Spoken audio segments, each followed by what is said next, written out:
North जिला police ने किया साइबर जालसाजों का भंडाफोड़, फर्जी आईडी कार्ड, आधार कार्ड और अन्य सामान बरामद, थोक विक्रेताओं को बनाते थे आरोपी निशाना। इंडिया मार्ट पर लीड बनाकर थोक विक्रेताओं को ठगने वाले साइबर जालसाजों का जिला नॉर्थ साइबर थाना पुलिस ने भंडाफोड़ करने का काम किया है। पकड़े गए आरोपी इतने शातिर है कि वो अभी तक पुलिस की पकड़ में नहीं आए थे।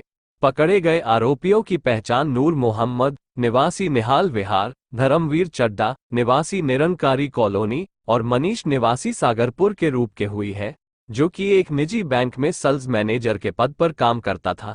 फिलहाल पुलिस ने मामला दर्ज कर जांच शुरू कर दी है। उत्तरी जिले के साइबर पुलिस स्टेशन की टीम ने एक गैंग ऑफ साइबर क्रिमिनल्स का भंडाफोड़ किया है जो होलसेल ट्रेडर्स को चीट करते थे। एक हमें कंप्लेंट मिली थी national cyber crime reporting portal के थ्रू, जिसमें हमारे कंप्लेनेंट के अराउंड 3 लाख के आसपास का सामान किसी गिरोह ने ले लिया था, डिलीवरी करा ली थी और उसके पैसे नहीं दिए थे। इस पे जब हम इन्वेस्टिगेट करने लगे तो उसकी प्रॉपर टेक्निकल इन्वेस्टिगेशन के बाद साइबर टीम 3 जनों को पकड़ पाई है और उससे एक ऐसा गिरोह जो होलसेलर्स को टारगेट करता था उसको पकड़ा गया है, उसका पर्दाफाश किया गया है। ये गिरोह क्या करता था कि इसमें 5 या 6 जने थे और ये लोग इन्होंने काम बांट रखे थे अपने अपने। इनमें से एक जो शख्स था उसका काम होता था कि वो एक ऑफिस सेटअप करता था, एक कार्यालय सेटअप करता था मेन बाजार के इलाकों में, जैसे सदर बाजार में इन्होंने इस केस में किया था। ये स्मार्ट सा अपना बोलचाल में अच्छा था, तो इससे ये विश्वास दिला देता था कि हम एक जेन्युइन कंपनी है। ये पूरा प्रॉपर बोर्ड लगा के, ताकि किसी को देख के पता ही ना लगे कि ये फर्जी कंपनी है या जेन्युइन कंपनी है। उसके बाद ये लोग किसी भी सामान की बल्क डिलीवरी की रिक्वेस्ट इंडिया मार्ट नाम से पोर्टल पे डालते थे। इस पोर्टल पे जब ये रिक्वेस्ट डाली जाती है तो जितने भी बल्क सप्लायर होते हैं उस सामान के, वो इनको क्वेरी करते थे और उस क्वेरी का रिस्पॉन्ड करते हुए ये वहां से सामान मंगवाते थे और उसका फिर पेमेंट ये ना करते थे या पेमेंट की रिसीट फर्जी बना के उनको भेज देते थे। जैसे हमारे वाले केस में उन्होंने पेटीएम की फर्जी रिसीट बना के उनको भेज दी थी। इस काम को अंजाम देने के लिए इन्होंने फिक्टिशियस कंपनीज खोल रखी थी। 6 कंपनीज हम आइडेंटिफाई करी है हमने अभी तक, जो ये चला रहे थे, जो कि टोटली बोगस कंपनीज हैं। इसके साथ ही साथ इनके पास मल्टीपल बैंक अकाउंट्स थे और ये सब काम करने के लिए एक बैंक के मैनेजर सेल्स जो अभी भी एम्प्लॉयड हैं, उनका ये सहारा ले रहे थे। वो इस गिरोह का एक्टिव मेंबर थे, उनको भी अरेस्ट कर लिया गया है। ये जो बैंक के मैनेजर थे, इनका काम होता था फर्जी दस्तावेज बना के जो भी बैंक अकाउंट बना रहे हैं उनको ऑपरेट करना और उनसे चेक बुक्स और फर्जी कागजों के बेसिस पे बैंक अकाउंट्स बनाना। अभी तक जो 3 जने हमने अरेस्ट किए हैं उनमें नूर मोहम्मद है।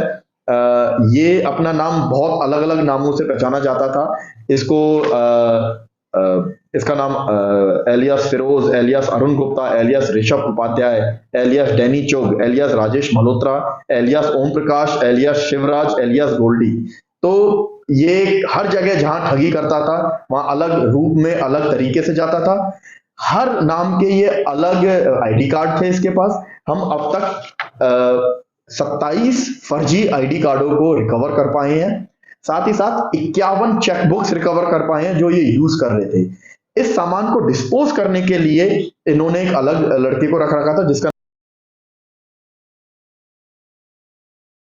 नाम है मनीष सैमसंग, जिसको भी अरेस्ट कर लिया गया है।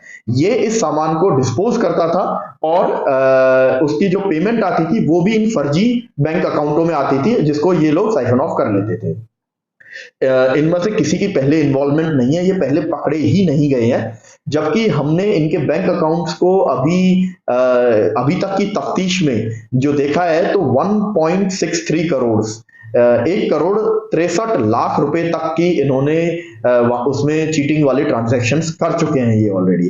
अभी इसमें और तफ्तीश बाकी है और इसमें हम और आगे बढ़ रहे हैं। अभी कब से लगे हुए हैं ये 2019 से ये काम कर रहे हैं और अभी तक ये पकड़े नहीं गए थे। कोविड में इन्होंने ये काम चालू कर दिया था घर बैठे पैसे कमाने के लिए। इनफैक्ट जो तीसरा आदमी पकड़ा गया है धर्मवीर चड्ढा, ये पहले 379 411 चोरी के मुकदमे में बंद था, लेकिन अब ये साइबर ठगी करने लग गया है। कुछ और नाम भी बताए गए इन आरोपियों द्वारा? इन लोगों द्वारा कुछ और नाम बताए गए हैं जिनकी हम तफ्तीश जारी है। सर जो बाकी के आरोपी हैं उनके ऊपर भी कोई मामले दर्ज है पहले किसी थाने में अभी उसकी कंफर्मेशन नहीं है, एक बार जब वो पकड़े जाएंगे तब हम उसकी कंफर्मेशन देंगे। दिल्ली में या दिल्ली से बाहर के शहरों में भी किया करते ये एनसीआर रीजन में मेनली ऑपरेट करते थे। कितने का ट्रांजैक्शन अभी तक ये कर चुके थे? ये 1,63,63,00,000 का अभी तक हमें पता लगा है, लेकिन अभी तफ्तीश जारी है, तो अभी और पता लगने की। इनके पास से बरामद क्या क्या हुआ? इनके पास से 51 चेकबुक, 27 फर्जी आईडी कार्ड जिसमें आधार कार्ड है, पैन कार्ड है, 28 डेबिट कार्ड, क्रेडिट कार्ड जो ये यूज करते थे, 10 मोबाइल फोन, 1 लैपटॉप। फिर इनके पास बल्क का काफी सारा सामान मिला है जो इन्होंने अलग अलग जगह से मंगवाया था, जैसे कि 1700 बैडमिंटन रैकेट्स, 200 के आसपास cricket bat, wooden carrom board, hair straightener 70-80, ऐसे काफी सारा सामान मिला इनके यहाँ से जो ये अलग अलग बल्क जो देते हैं उनसे मंगवाते थे और फिर उसका पेमेंट ना करके उसको डिस्पोज ऑफ कर देते थे। ठीक है।